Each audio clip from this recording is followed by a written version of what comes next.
This is something that I've not shared before.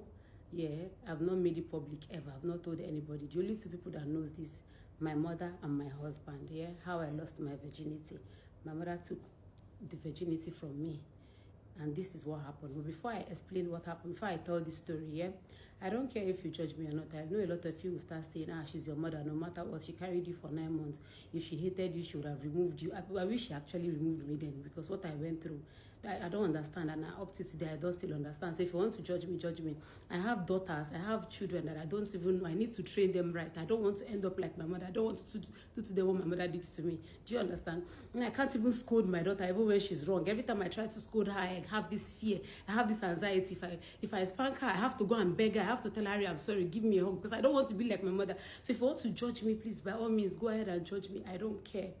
Call me names, because everybody's thinking now that we are old, everybody's saying, don't share your story, don't talk, you hurt your mother, how will she feel, how will the community see her, this and that. What of the daughter, what of me, what of that inner child that wants to heal? You don't understand. Okay, let me tell you the story. So growing up, I've always liked boys. No doubt. I've always liked boys. I never liked the company of girls. I've always wanted to be around boys. I just don't know. But I've always wanted to be around boys. And you know, us millennials, growing up back then, you realize that, you remember that whenever you are always navigating toward boys, your mother will automatically think that they will impregnate you. You know, those kind of things. And then, even at that, a lot of people still got pregnant at that period. But so, they were getting reports about me that I was always doing boys, I was always visiting boys, and quite all right. I had one male friend then, my age mate. He had sisters too, they were the same age grade with me. So sometimes they'll send me on an errand, I'll branch to their house. I was 14, yeah. So one time, she heard a report, I think from one of my siblings, that I had gone there. And then when I came back, she asked me what the boy and I did. I explained to her, see what we did. We were just watching television and we were just, nothing else. We were talking, watching. She said, it's not true that the boy touched her. I said, no. The next thing, he wasn't, slapped me, you know. I said nothing, and then I was trying to wage where she tries to hit me, I will wage it. Where she tried, so she started holding her hand. She said, you are fighting me. You are this, so, oh my God, so you have grown to the age of your father. Let your father come back. I will tell, I started thinking, what did I do? Then when my father came back, I don't know what she told my father. She escalated the whole thing, told my father that I had slept with the boy, this and that. I did not do anything with the boy.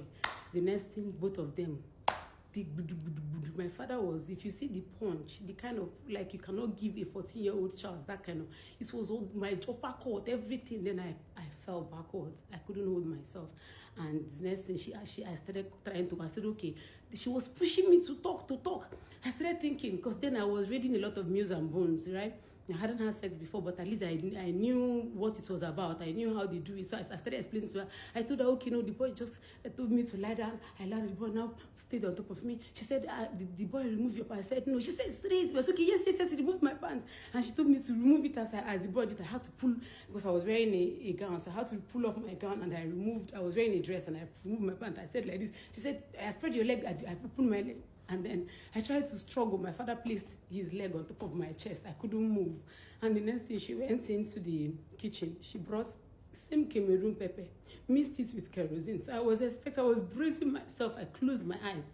I thought she was going to pour it on my face, because I was already getting used to the kerosene on the nose, on the face.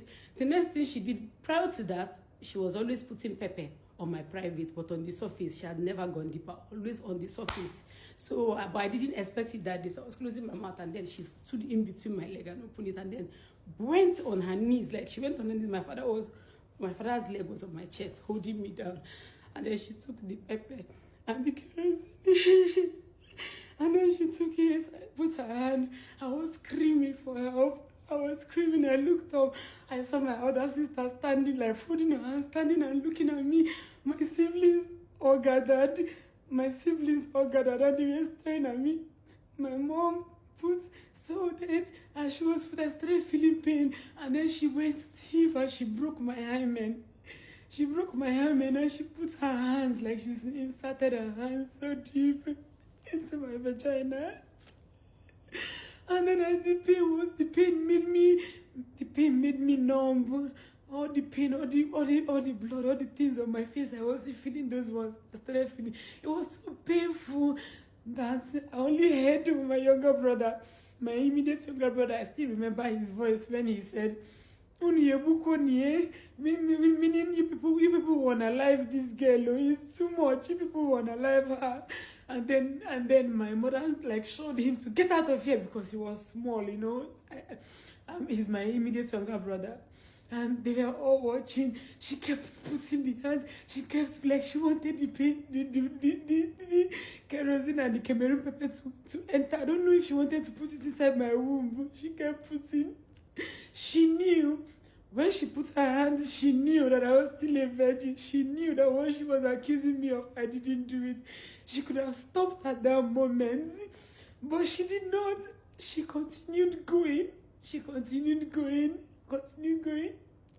I felt the fingers, I felt everything. And I just, when they finished, they left me there. And I remember just laying down there telling myself, God, I hate this woman. God, come and take my life. I called her. She went and washed her hand. And she passed and called me Ozu Nawambo, which means dead body and the carrier of dead body. And then I looked at her. I told her, I just feel like unaliving myself. And she looked at me and said, go ahead, unalive yourself. I brought you into this world. If you buy, I will bury you. In Igbo, she said, these were her words. Jane wanu now. After all, I'm see. I gave birth to 6 of you, so if you go, I will not feel you. And I lay down there and I said, you knew that I did not sleep with anybody. I didn't sleep with anybody. She took it. I have 2 other sisters. She didn't. Okay, yes, I was stubborn. In fact, I was the most stubborn child on earth. No problem. I accept it for years.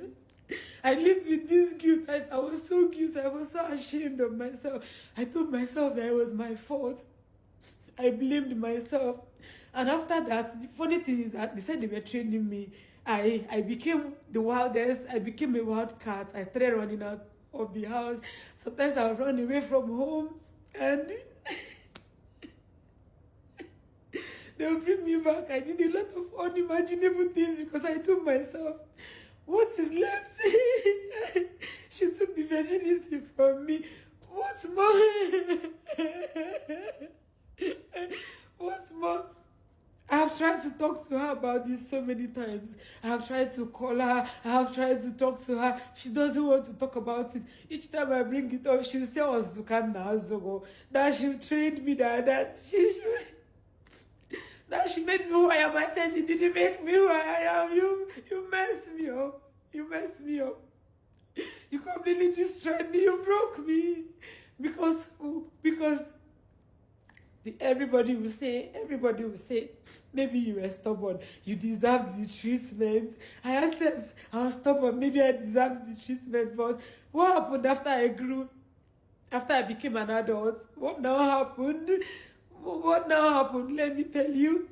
I grew up, I became an adult, right? One would think that, okay, she doesn't have control over me anymore. I'd gotten to the age where I'll do what I want, say what I want, go wherever I want, you know? Okay, now, why do you still hate me so much, even now that I am an adult?